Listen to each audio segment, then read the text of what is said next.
Disneyland Paris, c'est la destination touristique la plus visitée de France. Un parc de 24 km² célèbre dans le monde entier. Waouh, il est trop beau le château! 59 attractions plus incroyables les unes que les autres. Mais aussi 6 salles de spectacle qui font vivre les personnages de l'univers Disney.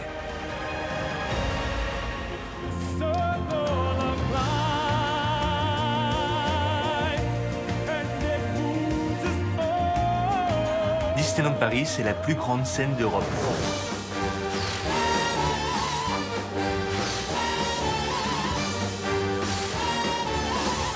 On arrive à être à Las Vegas avec cette fontaine incroyable. Enfin, je veux dire, c'est de cette qualité-là dont on parle. Nuit et jour, des shows aussi exceptionnels que grandioses, disséminés dans tout le parc.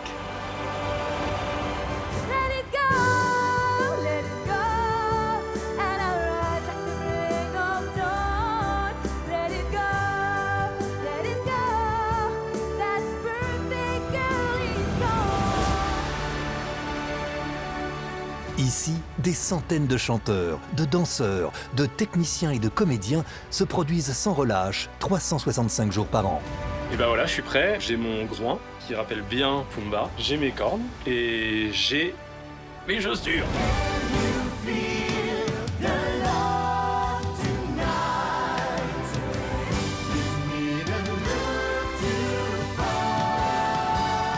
Avec ses comédies musicales, Disney adapte sur scène ses plus grands succès au cinéma. Ils ont des gros spectacles dignes même, honnêtement, des mises en scène parfois de Broadway. On a des vrais chanteurs, des vrais danseurs, des acrobates. Et comme Disney évolue toujours avec les nouvelles technologies, en fait, on assiste parfois à des spectacles qui sont vus nulle part ailleurs en France. Des shows depuis plus de 30 ans et des succès que Walt Disney lui-même, l'homme aux multiples Oscars, n'aurait pas imaginés. C'est beau là? Je regardais les prévisions météo. Mais pour l'instant, non, les prévisions sont bonnes. Hein. Ce qui fait ce drone si unique, c'est cette capacité à s'allumer pour faire toutes les couleurs possibles. Tu peux faire toutes les lumières possibles de l'arc-en-ciel. Mais comment fonctionne ce parc créé pour être un spectacle permanent? Musique, lumière, effets spéciaux. Quelle est la recette magique qui, depuis sa création en 1992, a permis d'attirer près de 400 millions de visiteurs? Donc il y a des trappes, il y a des portes, il y a des accès, mais vous ne voyez absolument rien. Tout ça, c'est des éléments qu'on dévoile là maintenant, mais en fait, on ne se rend absolument compte de rien quand on voit les chars sur le parc. Pourquoi Disneyland sert de décor aux plus grandes stars du monde? Fait exceptionnel, nous avons pu entrer là où personne ne pénètre jamais, au plus près des chars de la parade, dans les répétitions des drones, en coulisses avec les chanteurs du Roi Lion ou les super-héros d'Avengers. Ça marche? Ça marche, ça fonctionne. Vous avez fait des jeux sympas? Ouais, on va te montrer là. Vas-y, vas-y. C'est rien. Oh, ouh. Oh yeah. Waouh. Au fil de leurs secrets, vous allez découvrir comment le pays de Mickey est devenu cette incroyable scène qui ne s'arrête jamais. Aussi célèbre que Broadway ou l'Opéra de Paris.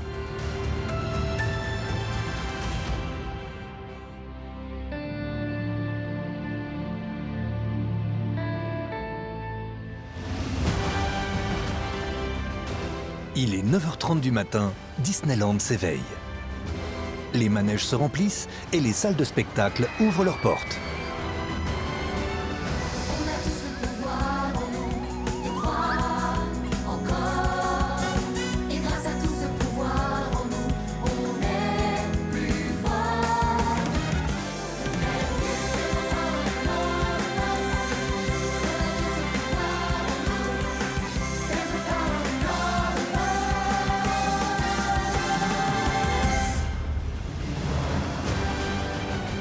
« 16 heures de show au total, de la parade à ciel ouvert à la Reine des Neiges, en passant par le Roi Lion, jusqu'au feu d'artifice final, les spectacles ne s'arrêtent jamais. C'est vrai que le parc, c'est vraiment un spectacle à lui tout seul. Tout est chorégraphié, c'est-à-dire que vraiment on ne voit pas un défaut en fait. menchikabou, la bibidi babidi boo. Mélangez tout ça et vous aurez quoi? Bibidi babidi boo. Salagadou, la menchikabou, la bibidi babidi boo. C'est de la magie où je ne me connais pas. Oh, bibidi babidi boo. Ici, des comédies musicales comme à Broadway se jouent toute la journée.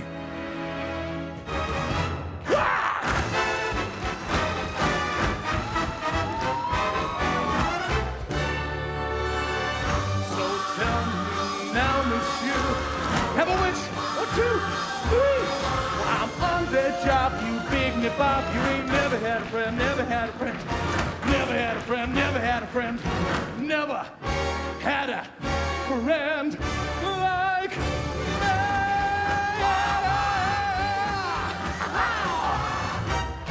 Never had a friend like me.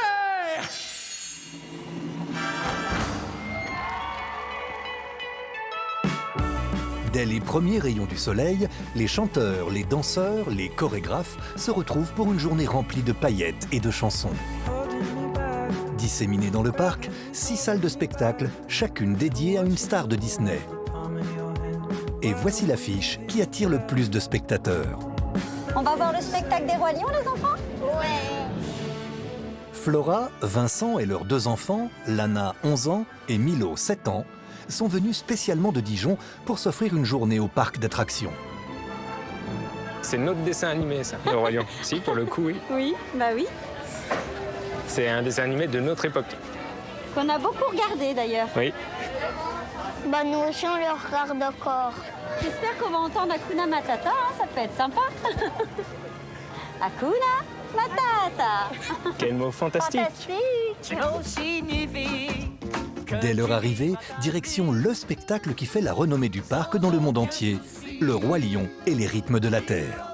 Chaque jour, 5000 personnes se pressent devant ce grand théâtre en bois. Oh là là, le monde pour les spectacles. Oh oui, il y a beaucoup de monde, hein, dis donc, pour le spectacle du Roi Lion. Hein. Depuis sa création il y a 3 ans, cette mini-comédie musicale, spécialement créée par les metteurs en scène du parc, se joue 4 fois par jour. Depuis 30 ans, le succès du Roi Lion ne faiblit pas.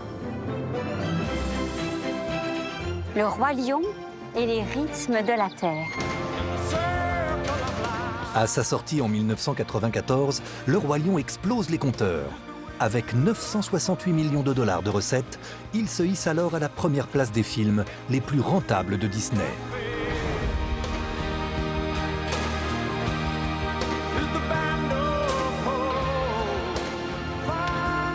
Aujourd'hui encore, avec ses chansons composées par Elton John, il est le dessin animé préféré des Français.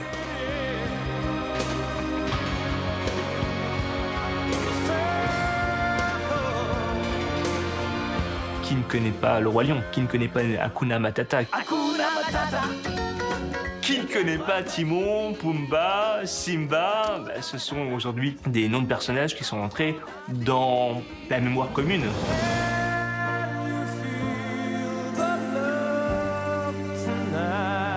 Un succès qui pourtant a bien failli ne jamais voir le jour. Car un dessin animé uniquement composé d'animaux sans aucun personnage humain, les producteurs des studios Disney n'y croyaient pas du tout.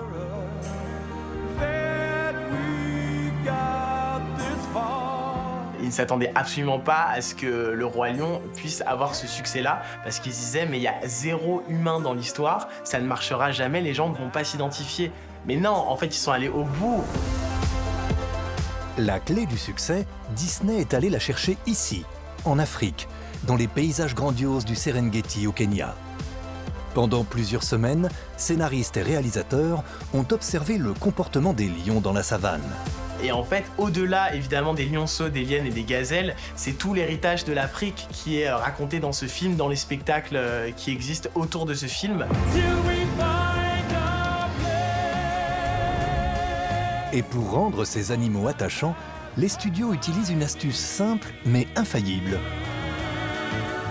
Les animaux ont des sentiments humains. tous les animaux. Ce sont des sentiments universels. Et les sentiments universels, l'amour, l'amitié, sont totalement indémodables. Ce sont des choses qu'on éprouve toujours et qu'on éprouvera jusqu'à la fin des temps. Donc, on retrouve tout ça chez Disney.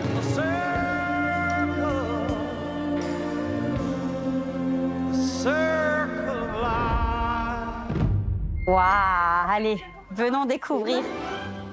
Le spectacle commence dans 10 minutes. Dans la salle, nous retrouvons notre famille parmi les 1200 spectateurs de la première représentation de la journée. La salle, déjà, elle est spectaculaire, donc on s'attend vraiment à un show, à un vrai show. On a trop hâte de voir tous les costumes et tous les animaux qu'il y a dans le film. Ça va être trop cool. Eh bien, puisque tout le monde est bail, on peut lancer le show dans 3, 2, 1, top show.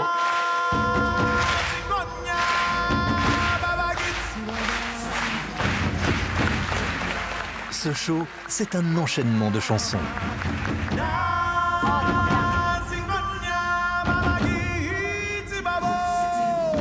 Ici, les 9 tubes les plus connus du Roi Lion se succèdent.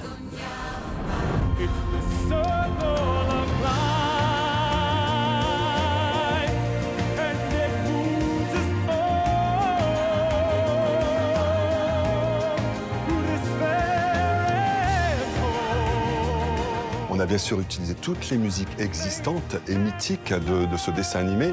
Par exemple, Can You Feel the Love Tonight, Hakuna Matata.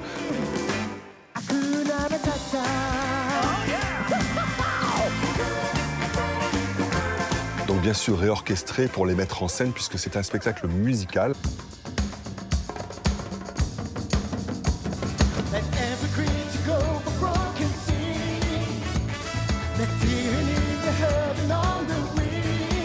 Sur scène, 30 chanteurs, danseurs et acrobates. Aucun dialogue. Toutes les chansons sont chantées en direct.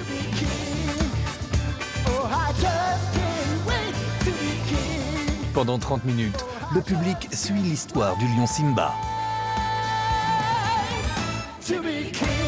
On arrive à condenser toute l'histoire en 30 minutes, puisque c'est le maximum de temps qu'un visiteur aimerait rester dans un théâtre. Il a plein d'autres choses à voir, les attractions, les autres spectacles, les parades, les feux d'artifice. Donc c'est pour ça qu'on fait des spectacles relativement courts.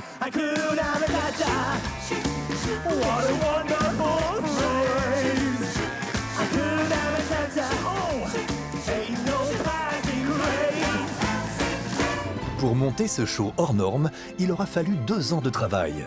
Les artistes ont été triés sur le volet aux 4 coins du monde. Et ce sont les décors et les costumes qui ont demandé le plus d'efforts. Comme on a transposé cette histoire animale sur l'être humain, il a fallu quand même trouver des astuces au niveau des costumes en fait. On a humanisé le côté animal. Et donc on retrouve dans chaque personnage, Simba, Mufasa, Nala, Scar, Rafiki, on va retrouver des pièces de costumes qui rappelleront de toute façon les animaux. Il faut savoir qu'en 30 minutes, il y a 50 changements rapides de costumes en coulisses. Donc il faut que ce soit des costumes qui se dégrafent facilement et qui s'enfilent facilement en fait. Donc voilà, tout a été étudié, on a fait beaucoup de tests avant l'ouverture du spectacle. Pour lever le voile sur les secrets de ce spectacle, nous avons pu accéder aux coulisses, d'habitude tenues secrètes. Ici, une centaine de personnes s'activent pour que le show se déroule sans encombre. Maximilien, le régisseur, est l'un des premiers à arriver le matin. 4 heures avant la première représentation, il commence sa journée toujours de la même façon, en vérifiant que sur cette scène de 40 mètres de long, tout le matériel est opérationnel. Ce qui fait la particularité du décor, c'est qu'il est mobile. Donc là, on est sur la scène du Roi Lion. Donc l'idée, quand le spectacle a été créé, c'était de représenter des percussions géants. Donc on voit que la scène est divisée en grands plateaux. À chaque fois, c'est une grande percussion. On a des éléments mobiles. Donc par exemple, le tambour qui est juste là, c'est un tambour qui bascule, qui sert à l'apparition de Scar. On a le gros élément qui est là, qu'on appelle la tournette. Et donc ça tourne dans un sens comme dans l'autre. Ça permet de faire des déplacements. Là, on a les spirales qui sont en train de descendre. Donc pareil, ils vont faire un contrôle visuel. Comme sur n'importe quelle grande scène française, une dizaine de techniciens travaillent sur le show. Ici, le spectacle ne s'arrête jamais. Dès le matin, il faut tout assurer pour les 4 représentations du jour. Là, ils sont en train de tester les machines à fumée lourdes. Pour l'instant, on a du CO2 qui sort. Le CO2, il va servir à refroidir la fumée pour qu'elle reste bien au sol. Et là, on va venir injecter la fumée. Sur un des tableaux, ça symbolise l'eau, donc au plateau central sur lequel on est ici, dans laquelle Simba voit le reflet de son père dans le dessin animé. En lien direct avec la régie située en haut de la salle, Max, est-ce que c'est OK pour l'axe 3? Ok, ça marche, merci. les techniciens vérifient toutes les structures. Et chaque minute est comptée. Les équipes ont à peu près 45 minutes pour tout tester, chaque équipe. Donc là, c'est la machinerie. Mais là, on a les techniciens audio qui vont commencer aussi à tester tous leurs micros un par un. On a vu les tests de fumée tout à l'heure. La lumière a testé aussi ses équipements.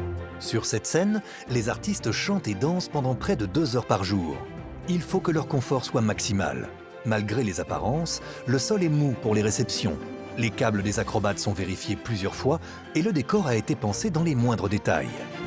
Valentine vient de tester ce qu'on appelle un tapis anti-intrusion. Ce qui fait que si quelqu'un pose son pied à un moment où la tournette est en train de bouger et où ça peut être dangereux, ça stoppe la tournette immédiatement. Tout est OK? Ouais, normalement c'est bon. On a tout fait là-bas aussi. À Jardin, c'est OK. Donc après, pas de souci. Du coup, vous avez terminé les tests? Yes. C'est bon. Parfait, tout va bien? Ouais, tout est OK. On peut commencer le show test? On peut commencer, on est prêt. Merci. Let's go! Parfait, on y va. Pendant que Maximilien et ses équipes vérifient le décor,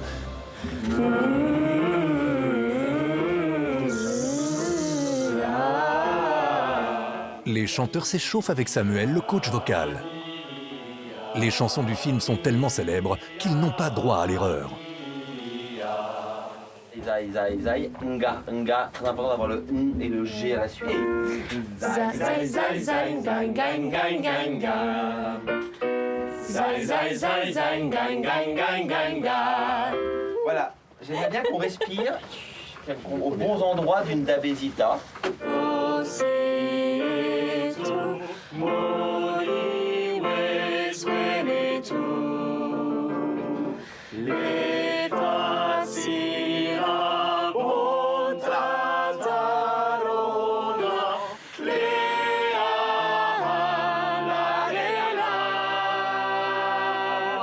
Le public est nouveau à chaque fois et à chaque show, on doit donner vraiment notre maximum.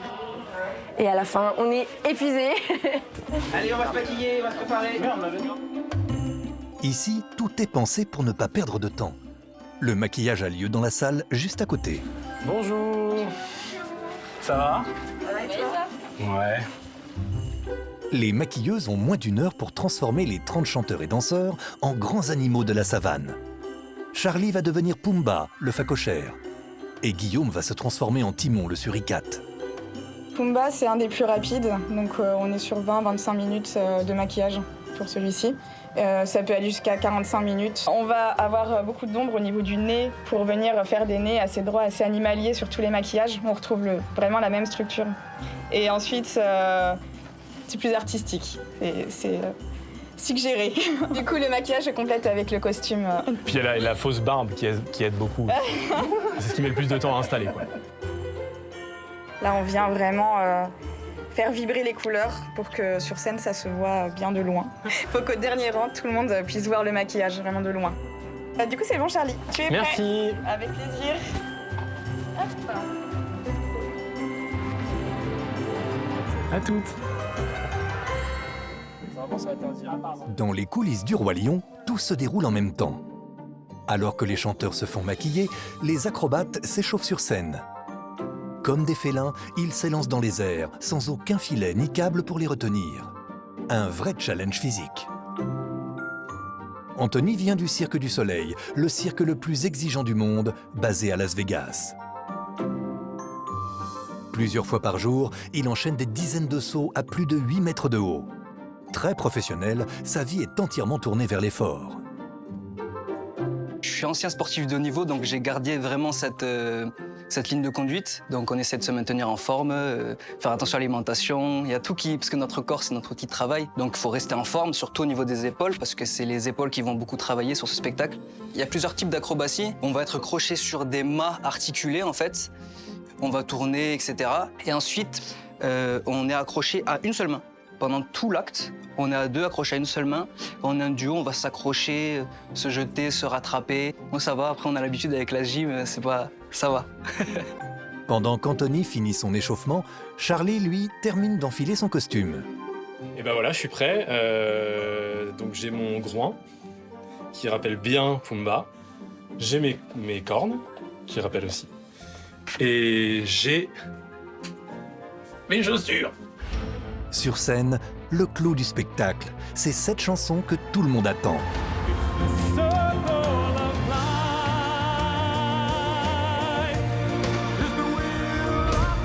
La musique, c'est la clé du succès chez Disney. Elton John, Phil Collins, Céline Dion, Shakira ou encore Beyoncé. La firme fait appel aux plus grands chanteurs pour interpréter ses tubes. Les gens ne sont pas choisis au hasard chez Disney. Ils s'entourent quand même aussi des plus grands. Puis après, c'est vrai que ce sont des paroles qui parlent à tout le monde et à toutes les générations. Et il y en a pour tous les goûts et c'est pour ça que ça fonctionne.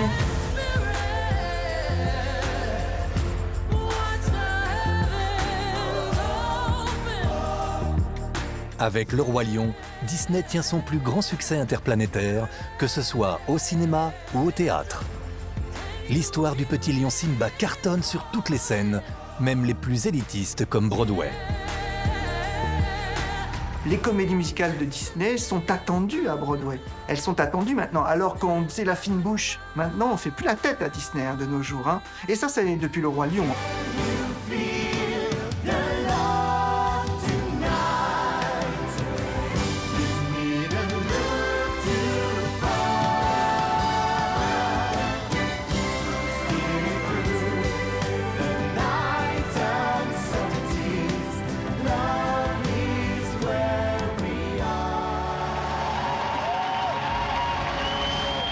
Depuis sa création en 2019, la comédie musicale du Roi Lion a attiré plus d'1 million de spectateurs de tous les âges. Dans un autre espace du parc, une salle est entièrement réservée à une autre héroïne mythique, la Reine des Neiges. Ici, les enfants viennent entendre leur tube préféré, Libéré, délivré.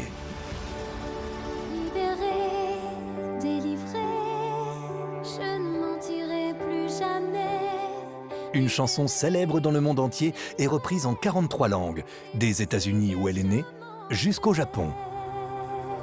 The snow glows white on the mountain tonight, not a footprint to be seen.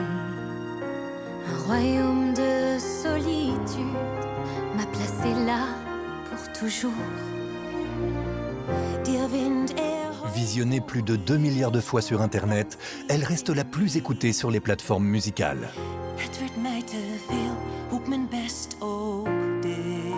C'est-à-dire que tous les enfants du monde entier peuvent la comprendre. Le succès de la chanson Libéré, délivré, c'est tout simplement son air qui impacte, on s'en souvient. Les paroles sont simples, libéré, délivré. La musique, les paroles, le bon timing aussi, en fait c'est un grand tout. Et toutes les générations de petites filles et de petits garçons se sont réappropriés cette chanson qui est devenue culte. Libéré, délivré, je ne mentirai plus jamais.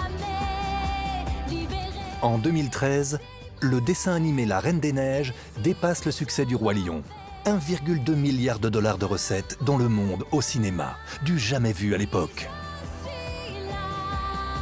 La Reine des Neiges, c'est l'adaptation d'un conte danois écrit en 1844 par Hans Christian Andersen.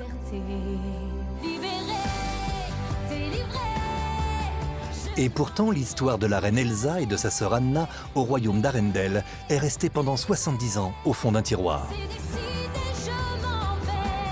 L'histoire de la Reine des Neiges est assez folle parce que la fille de Walt Disney récupère un carnet de son papa, Walt Disney, et qui avait écrit ses futurs projets. Et parmi ses futurs projets, il y avait l'adaptation du conte d'Anderson, La Reine des Neiges. Donc finalement, le succès actuel de la Reine des Neiges, on le doit déjà à Walt Disney. La Reine des Neiges, une superstar. Des shows lui sont consacrés dans différents parcs dans le monde, mais celui proposé à Paris est inédit. Allez, on va à la Reine des Neiges. Yes! Spectacle de la Reine des Neiges! Regarde, c'est là. On a trop hâte de voir le spectacle de la Reine des Neiges. Encore un décor magnifique. La musique nous met déjà dans l'ambiance. On va devant la Reine des Neiges en fait, ça va être trop bien. Dans la salle de 225 places, dans la longue file d'attente, c'est l'effervescence.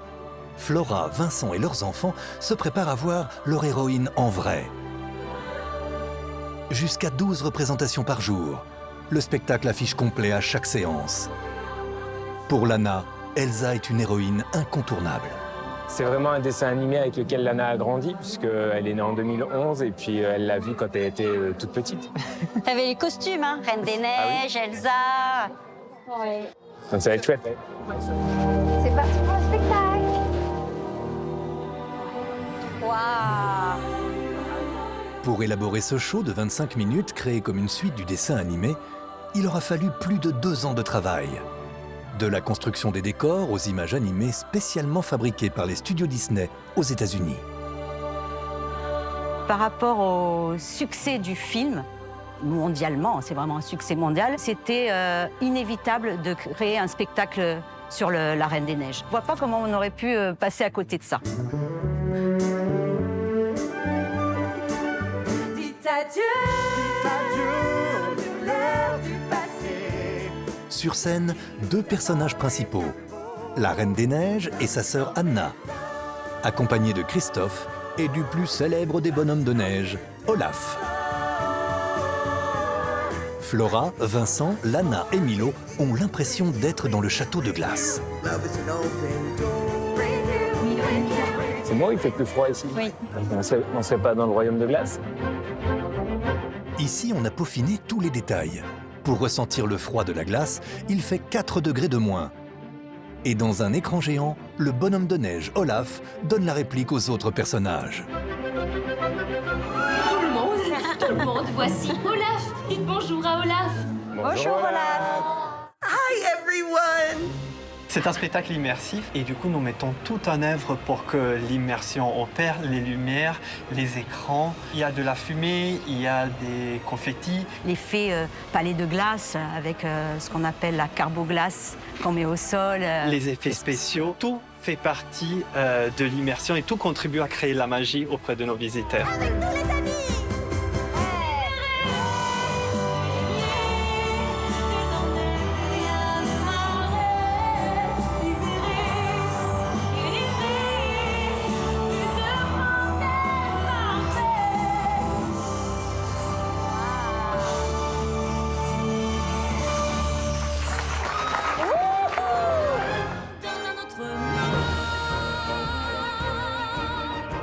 Depuis 10 ans, que ce soit au cinéma ou sur scène, La Reine des Neiges est toujours un succès.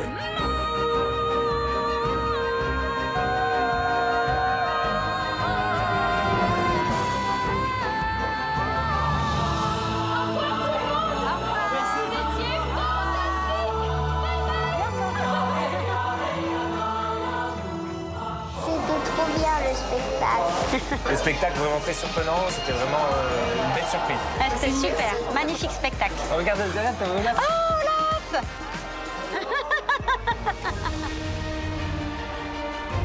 Au parc, les rencontres avec les personnages peuvent arriver par surprise. Mais elles sont aussi tous les jours prévues lors d'un spectacle que Flora et sa famille ne manqueraient pour rien au monde. On va aller voir la parade.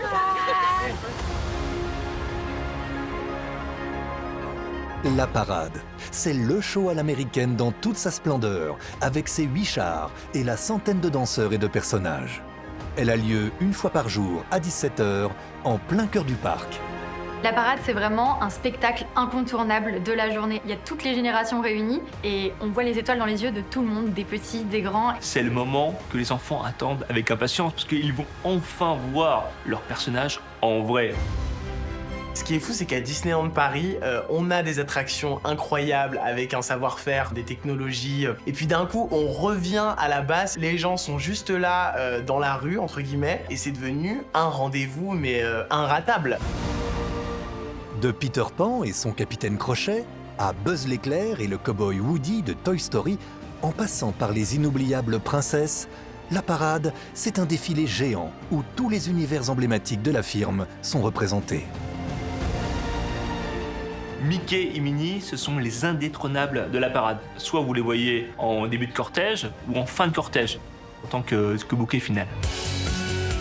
Depuis l'ouverture du parc en 1992, la parade n'a cessé d'évoluer. On va avoir les physiques de princesses, de princes, mais aussi de méchants, des physiques un peu plus atypiques. Il y a une parade d'ailleurs où il y avait que les vilains de Disneyland. Il y a de tout. Donc forcément, c'est pour ça aussi que je pense que ça marche et que les gens s'identifient. C'est ça la force de Disney, c'est qu'on peut tous se reconnaître. Et donc je pense qu'il y a de la place pour tout le monde. Sur près d'1 kilomètre de long, les chars défilent sans rail, pilotés par des conducteurs cachés dans des trappes invisibles. Une prouesse technique, mais aussi physique pour les performeurs. Qu'il pleuve, qu'il vente, qu'il neige, il y aura une parade de toute façon. C'est quand même quelque chose d'assez dingue parce que nous on se rend pas compte. Pour nous c'est fluide, mais pour eux ça peut représenter jusqu'à 20 minutes d'effort. Et je mets au défi tout le monde de vraiment sprinter pendant 20 minutes sans paraître essoufflé, parce que l'idée de Disney c'est que tout paraît facile et qu'on fait les choses sans effort. Donc c'est aussi ça le travail d'un danseur et d'un performeur, c'est de pouvoir réussir à partager autant d'émotions et la même magie peu importe les conditions. La parade, c'est un condensé de musique et de couleurs. C'est aussi 8 énormes chars. Des colosses qui sont garés parfaitement alignés dans cet énorme hangar où personne n'entre jamais. Salut, ça va Olivier? Salut René. Ça va? Tranquille? Ouais, très bien. Je vois que vous avez changé les plexis parce qu'ils étaient un petit peu rayés avec les costumes. Avec les costumes, c'est ça. Ouais. Olivier Dussautoir est concepteur et designer de ces engins. Aurélien, lui, s'occupe de la maintenance des chars. On va essayer de faire tous les chars un par un pour voir comment ça se passe. On fait comme ça. Chaque jour, il se livre au même rituel. Une inspection minutieuse de ces gigantesques véhicules en résine. Non, je vois que tout a l'air de bien vivre. Oui. Là-haut, même les lumières et tout ça, vous avez aucun souci de... Tout est vérifié, il est parfait pour la parade. Super, super. Bon, bah, on va passer au suivant du coup. Ça marche. Il y a Friendship. Friendship, c'est le petit surnom anglais donné aux chars consacrés à Toy Story. Et chacun des 8 chars a le sien. Magic pour celui de Mickey et Minnie, ou encore Adventure pour celui du Roi Lion et du Livre de la Jungle. Alors Adventure, celui-là, il y a toujours des problèmes de patine. C'est ça. Mais je vois que ça a été réglé. Et il faudrait qu'on regarde la fourrure de Simba, là, Oui. histoire de lui redonner un petit peu de volume. Pas de souci. Mais il vieillit bien. Hein. Si tu veux, on va regarder le reste du char. Pas de souci. Ça, c'est pareil, avec les UV, ça vieillit bien. De temps en temps, on remet un coup de peinture pour. Des fois, ça rafraîchir. craquelle ici, Voilà, mais c'est bon, ça reste une feuille, donc c'est vivant. Hein. Chaque centimètre carré de peinture est analysé. Avec leurs yeux experts, Olivier et Aurélien ne laissent rien passer. Car ici, l'objectif c'est la perfection. Chaque char doit avoir l'air absolument neuf. Il faut aussi imaginer que les gens viennent voir la parade, mais c'est comme si elle venait de sortir. Donc elle doit être tout le temps nickel, au niveau peinture, même animation. Ça arrive parfois qu'il y ait des petits défauts, mais on les corrige tout de suite. Ils sont alertes, il peut y avoir même un petit souci. 20 minutes avant que la parade sorte, ils vont faire un raccord peinture. C'est vrai. Et les visiteurs ne le sauront absolument pas. Il a fallu plus de 2 ans à Olivier et ses équipes pour élaborer les chars. Des petits bijoux de technologie électrique qui sont dotés de nombreux effets. Bulles, fausses neiges, tout est pensé pour entrer en interaction avec le public. Olivier sait même amuser à y cacher quelques surprises. Aurélien, je ne sais pas si tu avais remarqué, mais bon, à peu près sur tous les chars, j'ai caché des Mickey. Mais en fait, sur celui-là, il est juste caché ici, tu vois. Il y en a qu'un sur celui-là, il y a d'autres chars où il y en a 2, 3. Le dragon, il y en a un peu plus. Oui, il y en a un peu plus. C'est un petit clin d'œil et une tradition qu'on a sur le parc, mettre des Mickey cachés. Du char le plus léger, celui du dragon avec ses 7 tonnes, au plus lourd, celui des princesses avec ses 21 tonnes, en passant par le plus grand, celui de Mickey et Minnie et ses 12 mètres de hauteur. Ces immenses engins en résine sont pensés les uns en fonction des autres. On a 8 chars qui n'ont pas la même taille, qui n'ont pas la même hauteur. Il y a des chars qui sont beaucoup plus petits, moins impressionnants, mais avec plus de détails, comme Nemo. Et vous avez des chars très impressionnants, comme celui de la Reine des Neiges, ou alors celui de Toy Story avec la roue de la destinée. C'est important dans la conception de la parade d'avoir des chars à différentes hauteurs. C'est un peu comme un feu d'artifice. Il y a un début, un milieu et une fin. Donc en fait, ça crée un rythme dans la parade qui ne donne pas cette impression de chars identiques qui se suivent les uns les autres. Un de ces 4, il faudrait qu'on prévoie de démonter entièrement les coques et les nettoyer. On le fera. Bah, tout le reste, c'est super. Hein. Je vois que les trappes, elles ne bougent pas. Non. Ouais. Donc il y a des trappes, il y a des portes, il y a des accès, mais vous ne voyez absolument rien. Parfois, il y a même un élément décoratif qui va être rajouté pour cacher une trappe. La garde au sol des chars, on essaie de le mettre le plus bas possible pour pas qu'on voit les roues des chars. Tout ça, c'est des éléments qu'on dévoile là maintenant, mais en fait, on ne se rend absolument compte de rien quand on voit les chars sur le parc. Ici, la magie doit être préservée coûte que coûte, 365 jours par an. Paillettes, vernis, strass, peinture. Pour faire rêver, c'est un déploiement de moyens. Et le char qui demande de plus de travail aux équipes de la parade, c'est celui des princesses. Alors le char des princesses, celui-là, il y a beaucoup d'éléments, donc je sais que vous faites très attention à... Parce qu'il peut y avoir des fleurs qui cassent, mais là, j'en vois pas, franchement. On essaye d'être attentif, surtout à celui-là, Ouais, au niveau on de sait la qu'il décoration, est parce qu'il est fragile. Ouais, il est très fragile. Dans le travail d'Olivier, le concepteur de chars, il n'y a pas que l'esthétisme qui compte. Sur ces immenses bâtisses roulantes, sa mission numéro 1, c'est d'assurer le confort et la sécurité des personnages.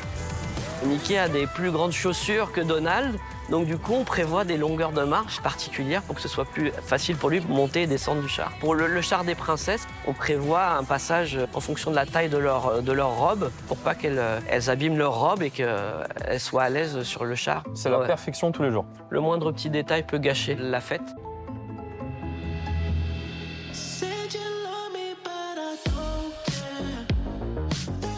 Pour encadrer ces chars, Cédric, 32 ans, fait partie de la petite poignée d'employés qui ont été triés sur le volet. Les engins roulants sont tellement grands qu'il faut s'assurer qu'ils vont suivre la bonne trajectoire. Chaque jour, avant que ne démarre la parade, il a un programme millimétré. Il faut que j'aille prendre mon costume, me changer pour être prêt pour la Disney 500 parade. Et des consignes précises. Alessia, sa responsable, a tout organisé. Bonjour. Bonjour Cédric. Ça va? Comment ça va? Mais ça va Très super, bien. et toi? T'es prêt pour aujourd'hui? Mais toujours.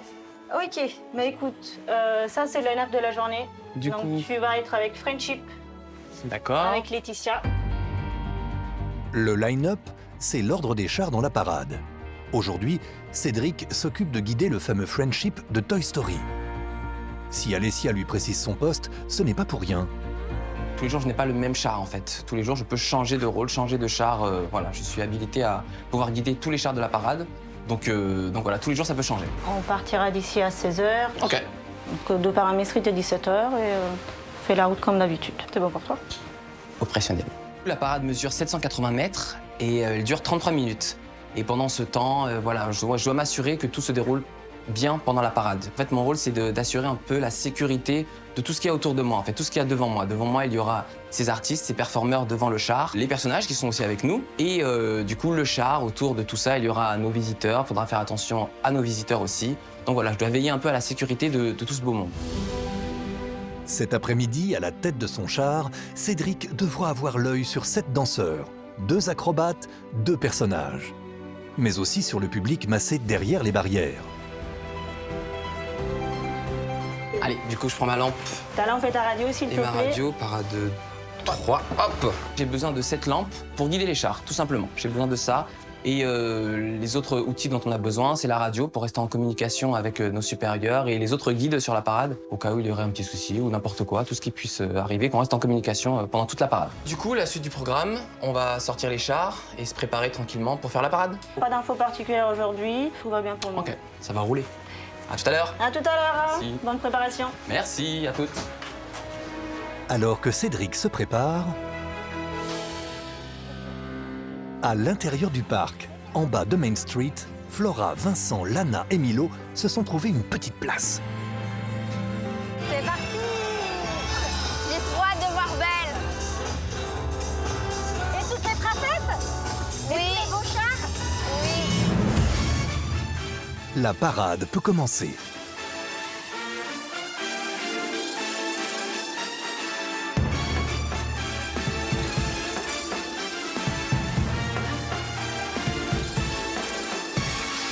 Il y a le char de Mickey et Minnie.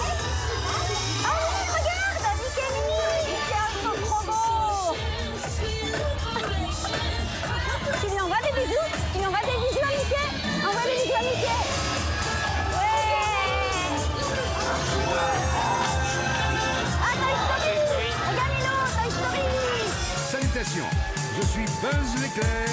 Viens en paix. Salut, je m'appelle Woody. Devant son char, Cédric est très concentré. Il marche toujours en rythme avec la musique. Avec sa lampe, en silence, il fait des gestes tenus secrets que seul le conducteur à l'intérieur du char comprend. S'il se fait le plus discret possible, Cédric motive les troupes dès qu'il le peut, mais toujours à voix basse.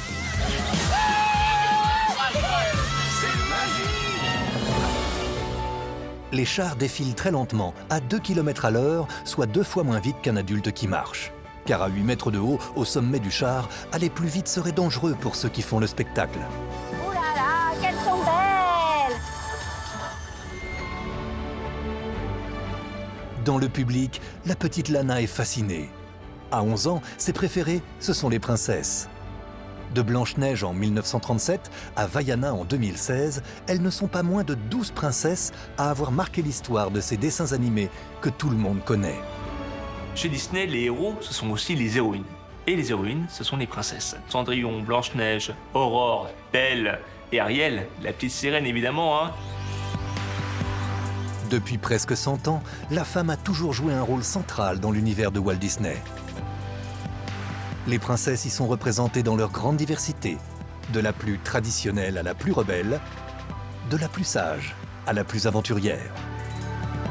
Les princesses font toujours rêver, les princesses sont très diverses, sont très variées, elles ont toutes un message à faire passer. À partir des années 90, l'arrivée de Ariel la petite sirène, on a vu un changement s'opérer avec des héroïnes qui prenaient en charge leur destin, Pocahontas qui protège à la fois sa terre et son peuple, Réponse avec un caractère bien trempé, et ce sont aujourd'hui des princesses fortes qui sont très inspirantes pour le grand public, pour la jeune génération.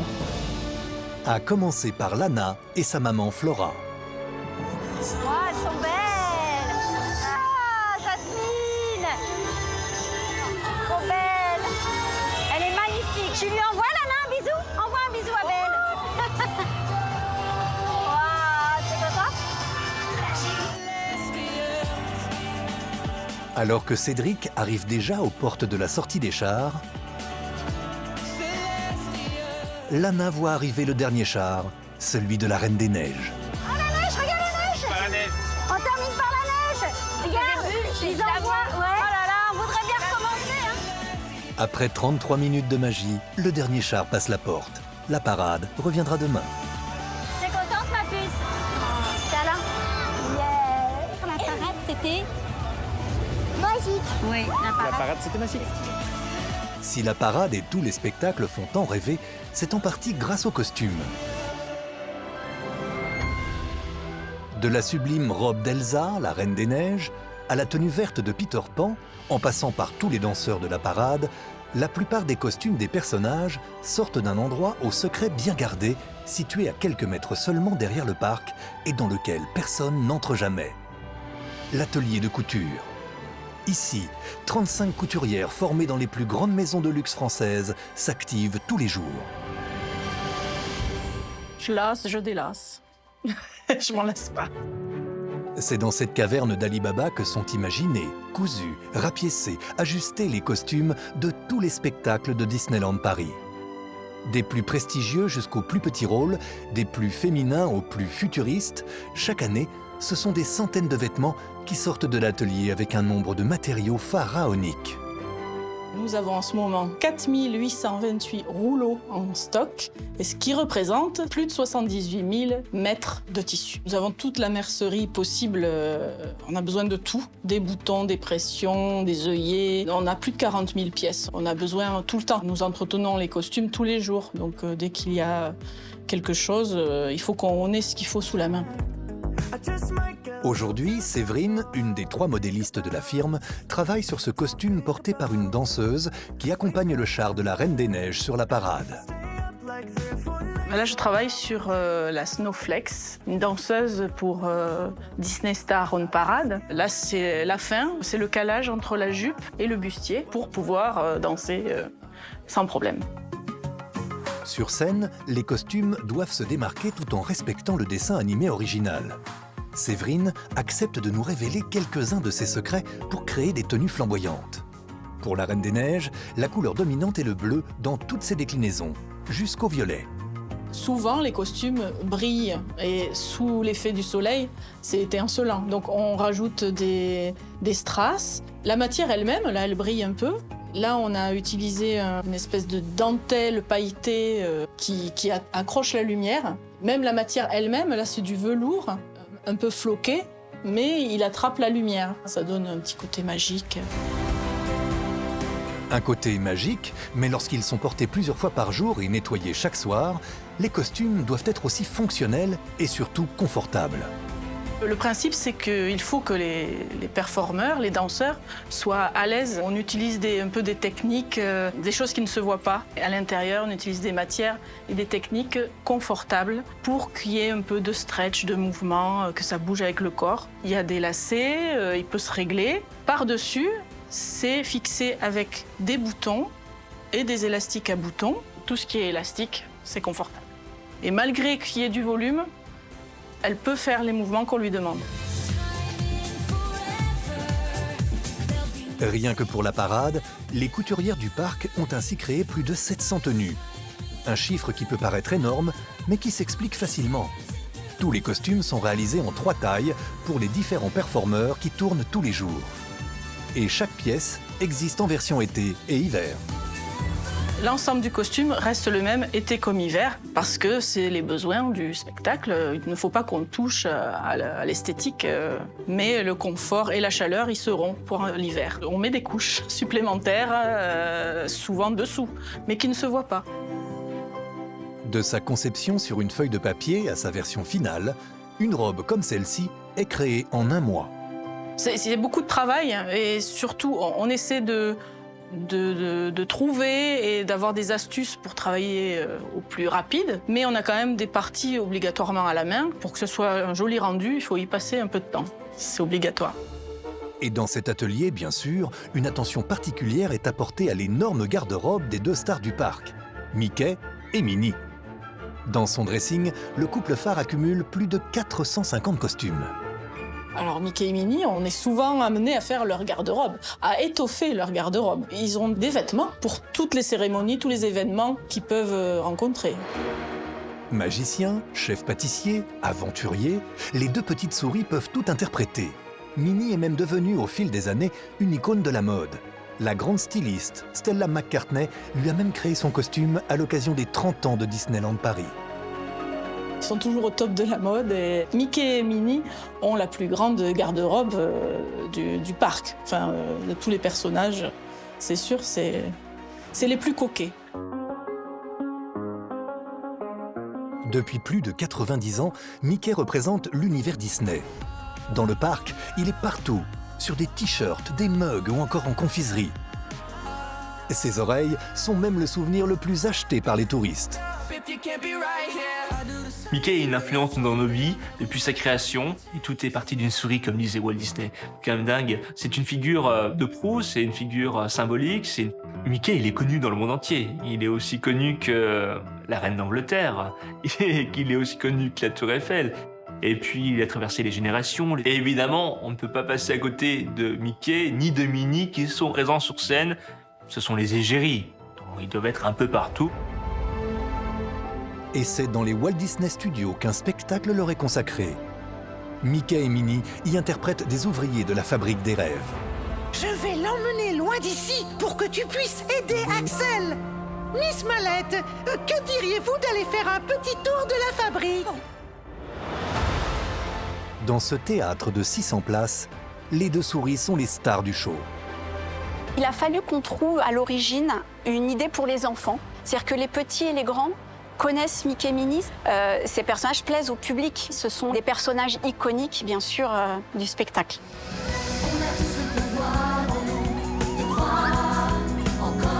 Sur scène, Mickey et Minnie sont accompagnés par 3 nouveaux héros de dessins animés adorés des plus jeunes. Fancy Nancy, Timon de la Garde du Roi Lion et Vampirina.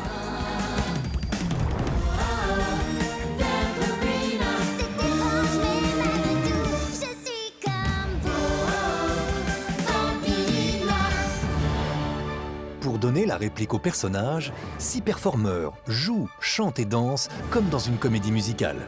On a une formation pour la plupart à la fois en jeu, en chant et en danse. Et c'est un spectacle sur lequel il faut être vachement pluridisciplinaire. Il faut un certain cardio parce qu'on enchaîne 5 fois par jour. Il faut être toujours au taquet en termes d'énergie. Et toujours l'énergie Disney, de la pétillance, du sourire.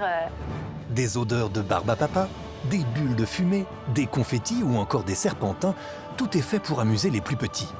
Ce spectacle est une sorte de récréation entre 2 attractions. Les amis, j'ai besoin de votre aide.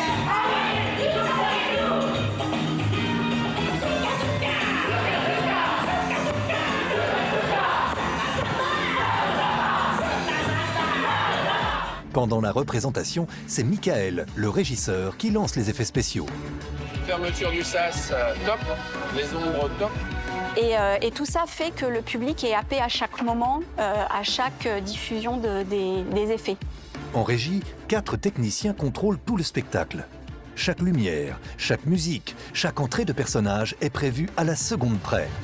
Savoir que tout est millimétré. À partir du moment où on envoie le premier top départ, on est parti pour 20 minutes et 41 secondes. 48 personnes travaillent sur ce show taillé sur mesure. Les comédiens enchaînent 5 représentations par jour en live depuis plus de 3 ans.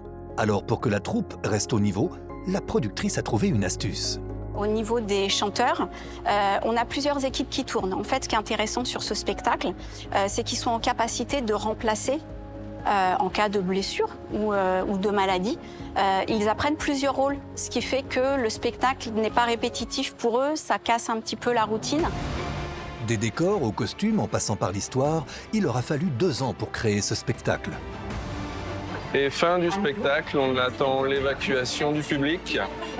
Une fois le public sorti, on pourra intervenir sur scène pour le nettoyage. Merci.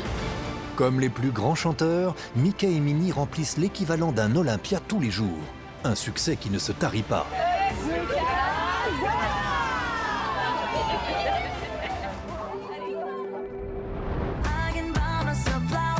Disneyland, c'est 59 attractions. Des manèges à sensations éparpillés dans l'ensemble du parc, dont les 2 plus célèbres sont Space Mountain et la Tour de la Terreur.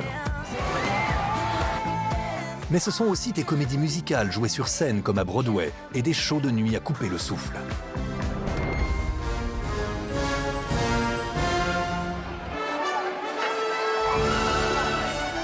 Il est 22 h.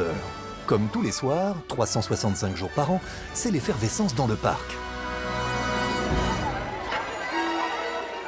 Dans quelques minutes, va démarrer le plus beau son et lumière d'Europe, Disney Dreams, projeté sur le château de la Belle au Bois dormant. Dreams, c'est un spectacle nocturne et il est programmé juste avant la fermeture du parc, à peu près une 30aine de minutes avant. C'est une sorte de grand rassemblement, les gens se rassemblent pour voir le grand bouquet final. C'est le spectacle que tout le monde attend le soir. Ce show de 20 minutes qui se produit chaque soir devant des milliers de personnes, c'est l'histoire de l'un des héros les plus emblématiques de Disney, Peter Pan. Ils ont essayé de composer le meilleur spectacle possible avec ces histoires de Peter Pan. Peter, ton ombre s'est échappée. Oh, Peter! Qui est à la recherche de son ombre. Et c'est un fil rouge très intéressant parce qu'il passe dans les différents univers classiques de Disney, de La Belle et la Bête à Ratatouille, du Bossu Notre-Dame à Aladdin. Un gigantesque cinéma à ciel ouvert, équipé de 16 projecteurs braqués sur l'un des plus grands écrans géants qui soit, le château. Et on a ce château qui prend vie et qui est assez incroyable. À chaque élément, on reconnaît dans quel dessin animé on est. Et c'est ça qui est fort. D'un coup, on va voir un peu l'océan et c'est la petite sirène. Une seule note, on reconnaît le Roi Lion. C'est un crossover. Et ça, c'est dingue parce que pour tout fan qui se respecte, de voir tous ces personnages préférés qu'on a connus dans un dessin animé séparé, là d'un coup de se retrouver ensemble et de kiffer ensemble, bah forcément, je pense que tout le monde est content. Je t'aurai, Peter Pan, même si c'est la dernière chose que je fais. You're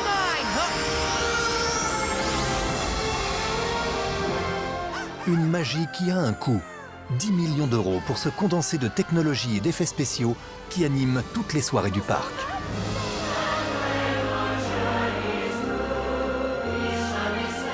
Il a ce côté très féerique parce que pour la première fois étaient mêlés différents éléments artistiques. Du mapping, de la projection sur le château, des lasers, des jets d'eau, des effets spéciaux, de la musique. Ils ont fait appel à un orchestre de 90 musiciens environ qui ont enregistré dans les studios mythiques d'Abbey Road à Londres. On arrive à être à la fois à Las Vegas avec cette fontaine incroyable. On est comme si on était en train de regarder le feu d'artifice au Trocadéro, le 1er de l'an sur la Tour Eiffel ou l'Arc de Triomphe. Enfin, je veux dire, c'est de cette qualité-là dont on parle.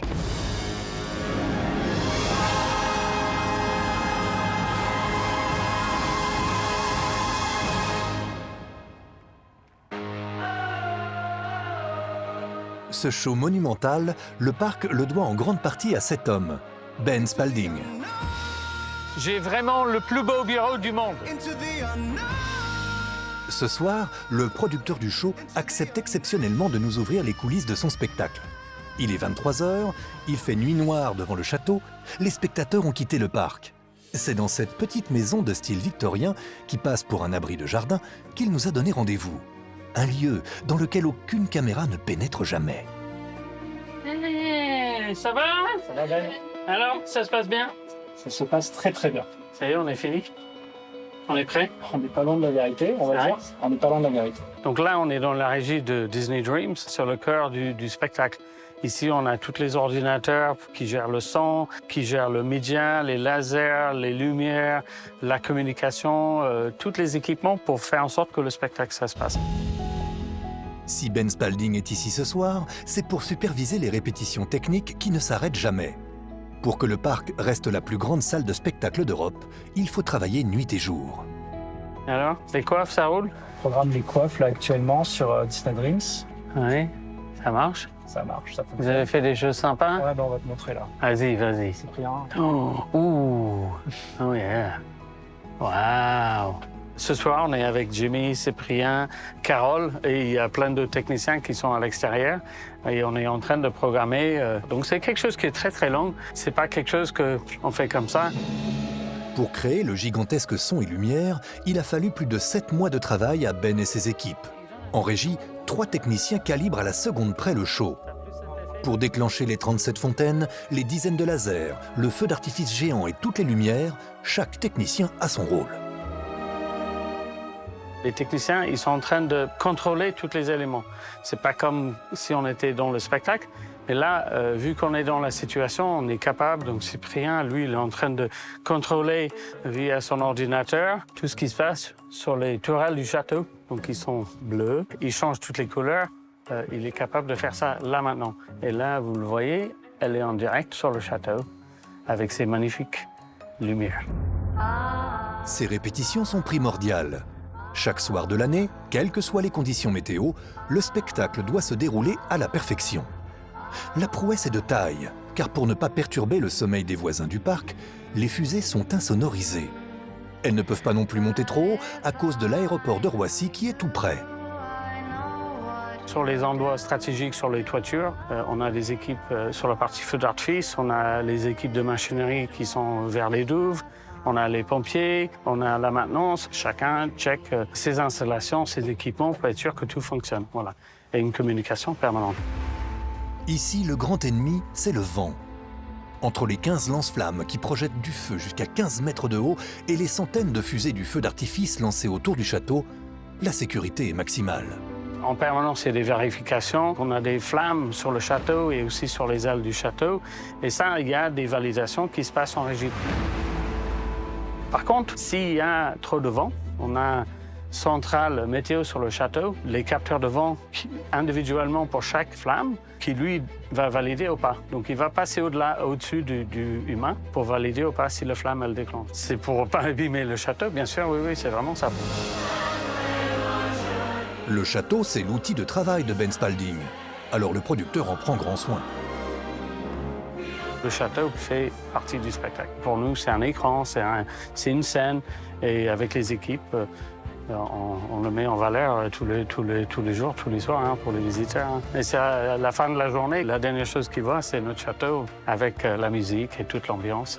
Et c'est vraiment un plaisir. Et ça, c'est notre métier, c'est de faire plaisir à nos visiteurs. Bon, c'est cool. Bon courage. Ça a l'air d'être bien, franchement, la lumière. La vidéo, c'est génial. Hâte. Salut. Si Disneyland a choisi le château comme acteur principal de ce son et lumière géant, ce n'est pas par hasard. Le château, c'est l'emblème du parc depuis toujours. Le château, c'est un symbole. C'est l'équivalent de la Tour Eiffel à Paris. C'est l'un des monuments les plus photographiés dans le monde. C'est une sorte de porte-drapeau, en quelque sorte. Et surtout, il est repérable à des kilomètres à la ronde. Il est majestueux, on ne voit que lui, de toute façon, dès qu'on rentre dans le parc. Il est très rose, pour contrer avec la couleur, du coup, un peu grise du ciel parisien. C'est un faux château, mais c'est pas grave. On le prend comme un vrai château. C'est extraordinaire de faire ça. Chacun des 6 parcs à travers le monde a son château. En Floride et au Japon, les visiteurs peuvent admirer le château de Cendrillon. À Hong Kong et à Shanghai, c'est le palais de toutes les princesses. En Californie et à Paris, Disney a fait le choix du château de la Belle au bois dormant, dans des versions bien différentes. Un château qui est vraiment différent en fonction d'un parc. Et à chaque fois, le château entre en résonance artistique et esthétique avec le pays dans lequel il est implanté. Alors en France, pays de Chambord et de Versailles, impossible de ne pas avoir le plus beau des châteaux. On a plein de petites touches qui rappellent les châteaux français. Il a été inspiré par le Mont-Saint-Michel. On le voit un peu sur cette petite colline avec les petits arbres carrés. On a des petits escargots dorés à la feuille d'or sur les toits. Les ardoises bicolores rappellent les hospices de Beaune. Donc c'est vraiment un condensé des plus beaux châteaux français. C'est la plus belle pièce du parc. Inauguré le 12 avril 1992 après 2 ans de travaux gigantesques, il a été restauré en 2021 par les artisans de Versailles et de Notre-Dame de Paris.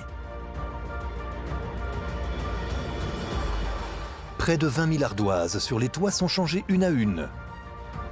Plus de 40 000 feuilles d'or sont posées sur les tourelles, l'équivalent de 10 kilos d'or. Le château, un acteur à part entière de cette immense scène de spectacle qu'est Disneyland Paris. Et ça, même les plus grandes stars internationales l'ont compris et sont ravis de pouvoir se prendre en photo devant. Quand vous rentrez dans le parc, en fait, c'est comme, je sais pas, la magie opère, en fait. C'est les couleurs, c'est l'énergie qu'il y a. On prend vraiment, on est comme des enfants. Moi, je suis un mordu de Disney, de base, donc quand tu arrives dans le parc et que tu rencontres tes personnages, c'est autre chose. Et ça me le fait encore aujourd'hui, j'ai encore ce petit truc, donc la magie, elle marche. Une magie qui opère aussi pour Flora, Vincent et leurs enfants Lana et Milo. Wow, regardez ce qu'on voit. Regardez. Regarde le château. Ouais, La Belle au bois dormant. Ouais, il est trop beau le château. Oui, on fait une petite photo devant les loulous. Ah oui. Oui. Tu prends? Tu prends? Chaque année, depuis la naissance de Lana, la famille s'offre une journée ici pour le prix d'un beau week-end. Super. Ah oui, super comme ça, chérie. Yeah. À chacune de leurs visites, la photo souvenir est indispensable. Pour les stars comme pour les touristes, le rituel est le même. En 30 ans, le château est devenu le monument le plus photographié en France avec la Tour Eiffel ou le Louvre. Le château, il est majestueux, il fait rêver, les couleurs, la dorure. C'est le cœur de Disneyland Paris. C'est un incontournable de passer par le château, prendre une photo. Voir 2, voir 3. C'est important d'avoir ces beaux souvenirs-là tous les 4. Des moments magiques, c'est ce que les 16 000 employés de la firme s'évertuent à créer pour leurs visiteurs, nuit et jour. Une ruche qui s'active sans relâche depuis 30 ans pour faire de chaque journée un show inoubliable.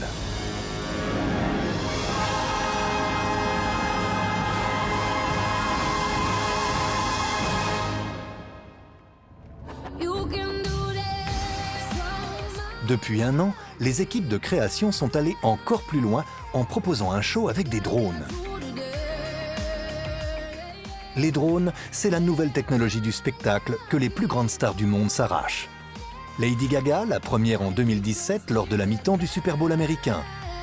300 drones apparaissent derrière la chanteuse à plusieurs dizaines de mètres de hauteur. Céline Dion aussi opte pour ce spectacle nouvelle génération lors d'un concert en 2019.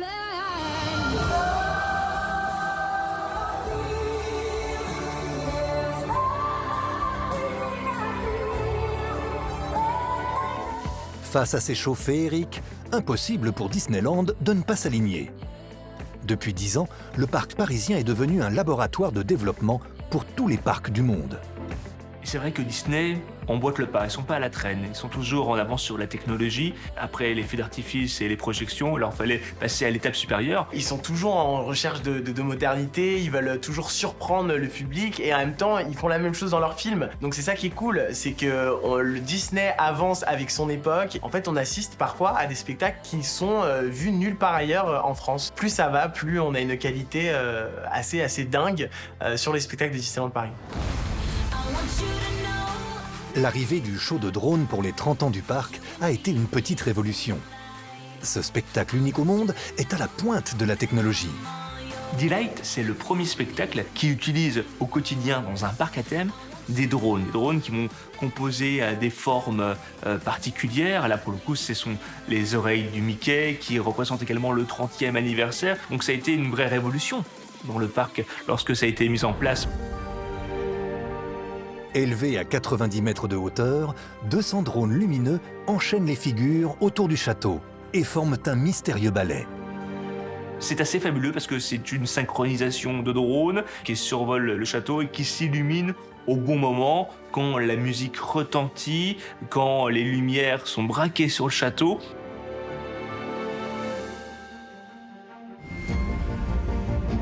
Mais derrière l'apparente légèreté de ces petits bijoux de technologie volant, il y a un travail précis et minutieux. Tous les soirs, 2 heures avant le début du show, 5 techniciens se retrouvent ici, dans ce minuscule bureau bien caché, à quelques mètres derrière le château. Salut Laurent. Salut Ben. Ça va bien? Ça va et toi? Enfin? Ça va?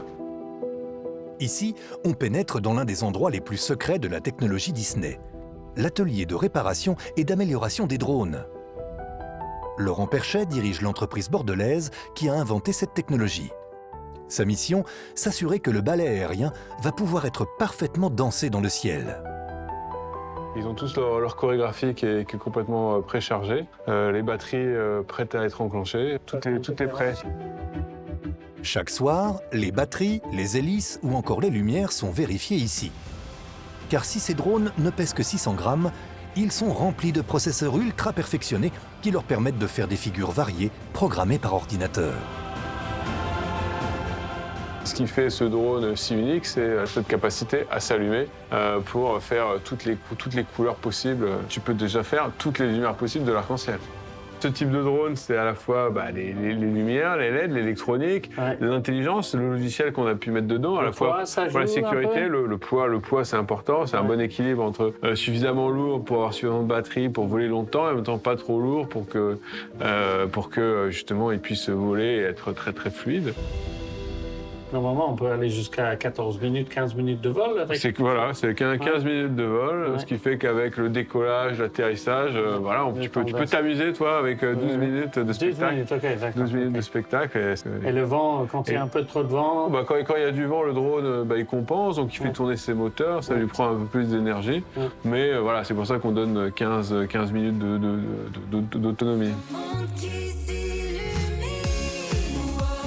Les drones, c'est des robots volants, c'est des ordinateurs volants qui sont finalement suffisamment intelligents à la fois pour dérouler leur partition et aussi s'adapter à l'environnement. S'il y a un peu de vent, ils réajustent.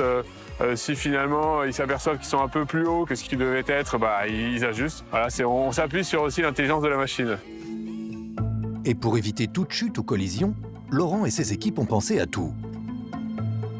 Il y a un espacement entre les drones, mais qui est finalement précalculé, c'est-à-dire que quand on écrit le spectacle, on fait attention à laisser un peu de liberté aux danseurs, donc aux drones. Donc il y a une bulle de 1,50 m autour de chaque drone, dans lequel les autres drones ne pénètrent pas. Ici, tous les secrets de fabrication sont précieusement gardés. C'est d'ailleurs à 600 km de Paris, loin des regards, dans un champ perdu près de Bordeaux, que les équipes de Laurent ont répété ce spectacle pendant de longues semaines. Une ambiance de secret défense. On a fait ça en toute discrétion et on a bossé pendant 8 mois sur le projet en toute confidentialité pour le jour J. Que les gens ne comprennent pas vraiment quelles sont ces étoiles derrière le château qui n'étaient pas avant. C'était des drones lumineux. On a répété des nuits entières à Bordeaux pour régler la lumière précisément, la couleur précisément, les mouvements précisément, les timings précisément. Et une fois qu'à Bordeaux, tout le monde était super satisfait, voire tout le monde était super excité, on l'a fait ici dans un environnement encore plus magique. Comme pour le son et lumière qui se déroulent chaque soir sur le château, le seul ennemi capable de venir perturber le show des drones, c'est le vent. S'il dépasse les 25 km/h, le spectacle est compromis. Autant dire que la météo, Laurent la scrute à la minute près. Fait beau là? Je regardais les prévisions météo. Pour l'instant, non, les prévisions sont bonnes. Après, on va faire le test de vent avant le spectacle. Donc les équipes sont parties installer tous les drones. Et après, que la magie arrive. Nous sommes à présent à quelques minutes du spectacle. Les batteries sont chargées, chaque engin est programmé correctement en fonction du vent. Disney Delight peut commencer. Dans le noir, sans que personne ne les voie, les drones décollent de derrière le château, puis s'allument et deviennent visibles à des kilomètres à la ronde.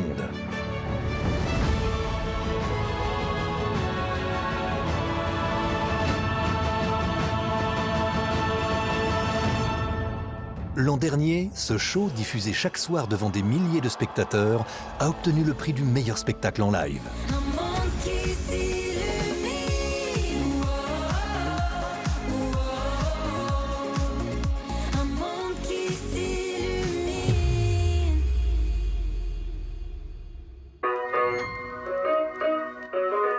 Si les drones fascinent les visiteurs, depuis quelques mois, un autre espace du parc attire un public nombreux.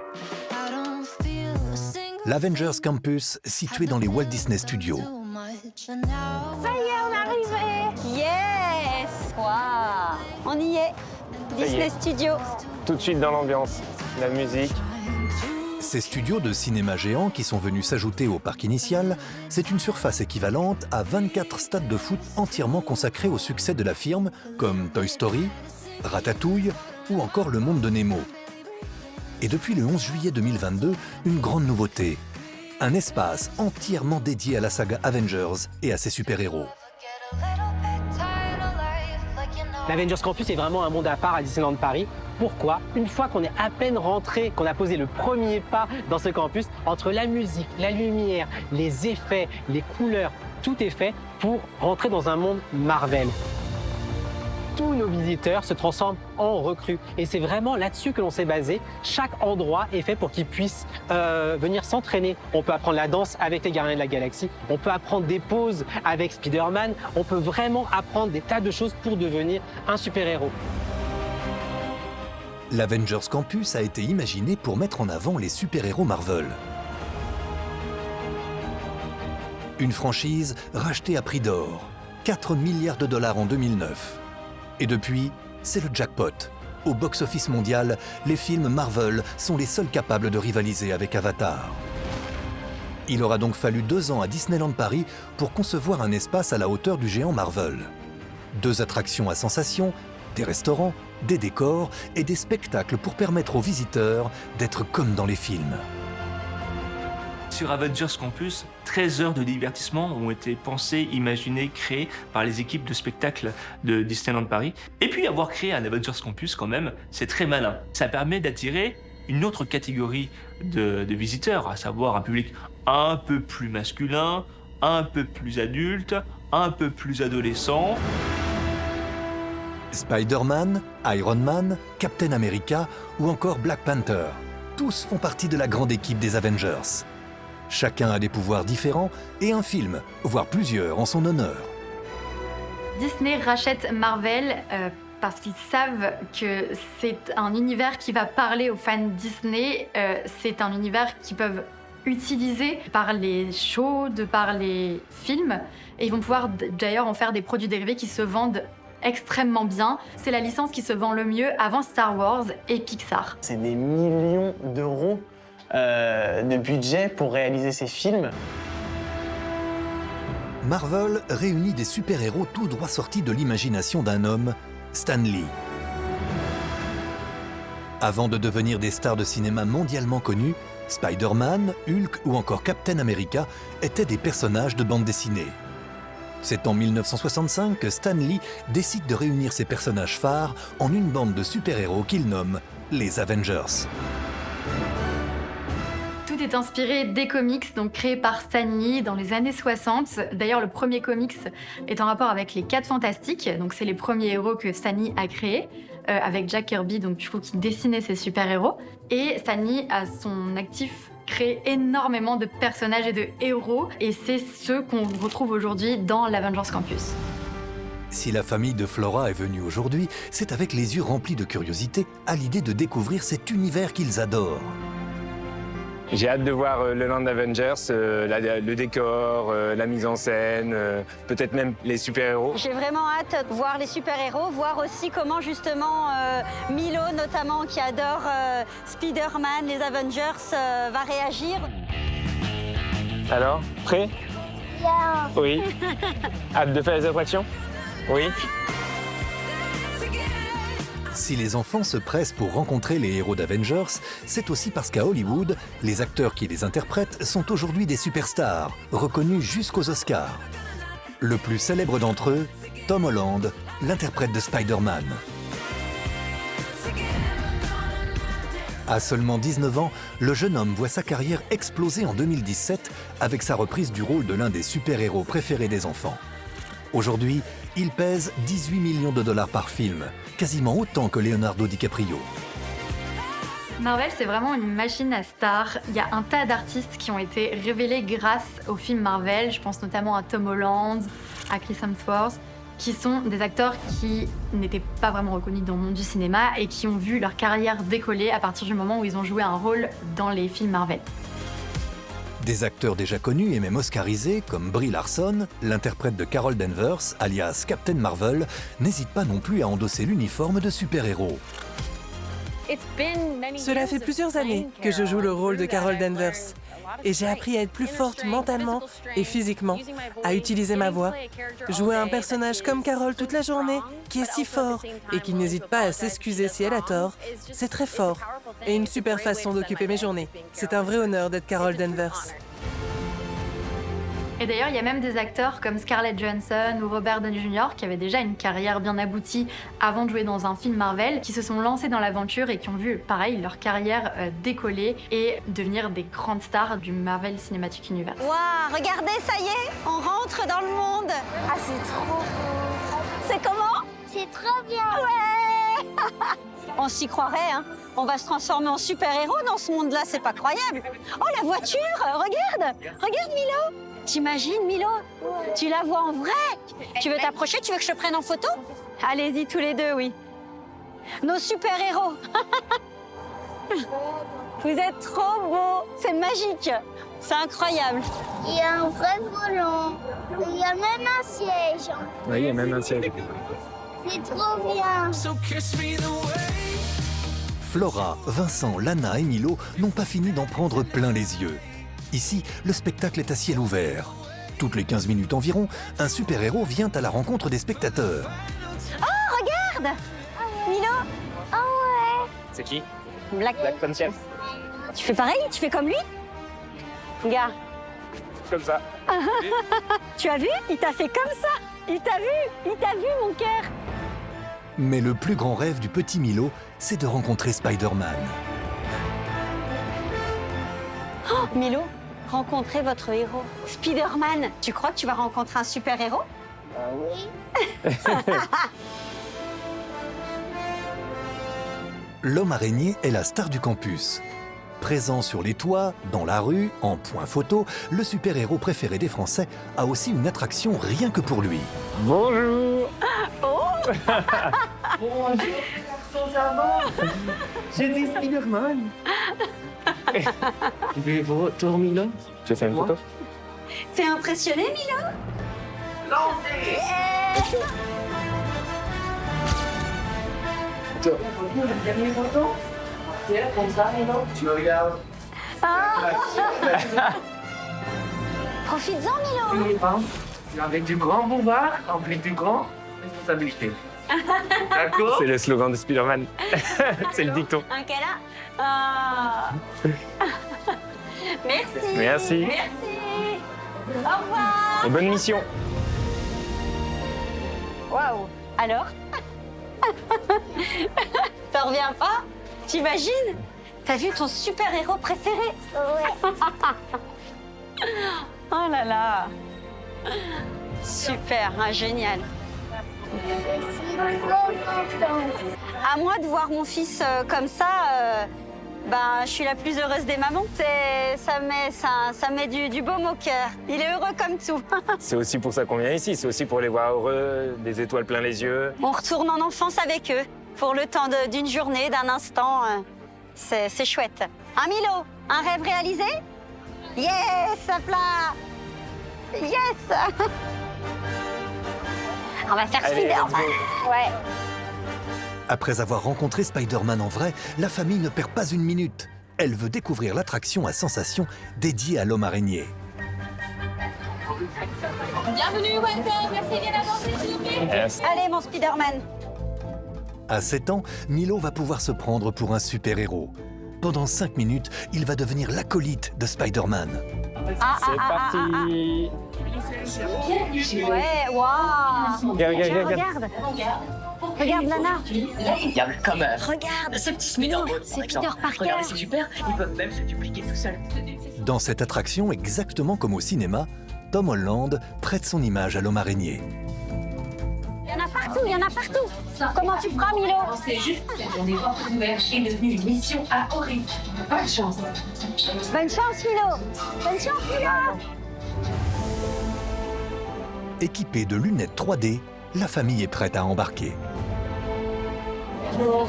Oui. Yes. La numéro 3, s'il vous plaît. Merci. Oh, trop hâte. Oh là là. Allez. Milo devient acteur. Avec l'aide d'une intelligence qui détecte les mouvements de ses bras, il va détruire les Spider-Bots qui attaquent le campus. Incroyable. Waouh. On peut enlever les lunettes, je pense. Alors, Eh ben, dis c'est donc. comment? Oh, Incroyable. On fait notre sport en même temps. 535 800. C'est pas mal, c'est pas mal. On va regarder le tableau des scores. C'est incroyable. C'est incroyable. La 3 dimensions, la précision. Enfin, c'est vraiment quand on lance la toile, on est vraiment dans la direction qu'on donne. C'est la technologie, c'est vraiment incroyable. Là, pour le coup. On en est même essoufflé. Oui. Oh non, mais c'est vrai parce que c'est aussi physique, quoi. Là, pour le coup, c'est du sport. Ah, c'est du sport. On l'a bien aidé, Peter Parker. Venus spécialement pour découvrir l'Avengers Campus, Flora, Vincent, Lana et Milo s'en souviendront longtemps. C'est à la hauteur de ce qu'on pouvait espérer. Des attractions spectaculaires, avec des décors spectaculaires.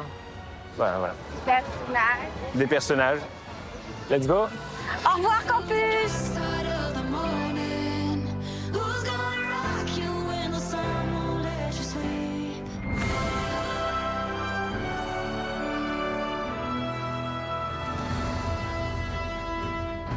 Pour conquérir un nouveau public, Disneyland va toujours plus loin dans l'offre de ses spectacles.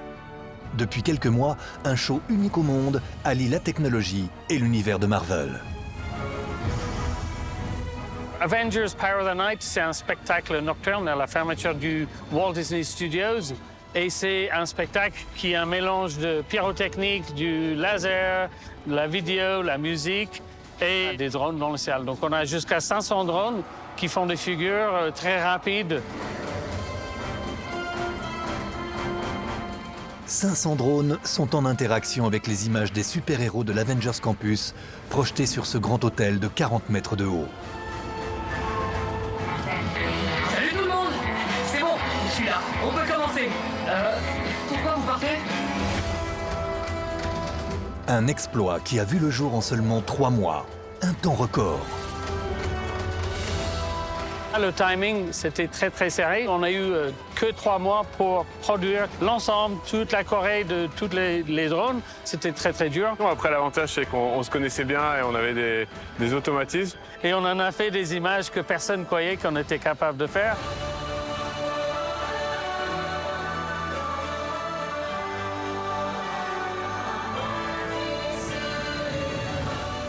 Toujours prêtes à relever des défis, les équipes du parc ne comptent pas s'arrêter là. Avec de nouveaux spectacles pour mettre en lumière les derniers héros de la firme, Disney n'a pas fini de faire rêver petits et grands, et cela pour encore longtemps.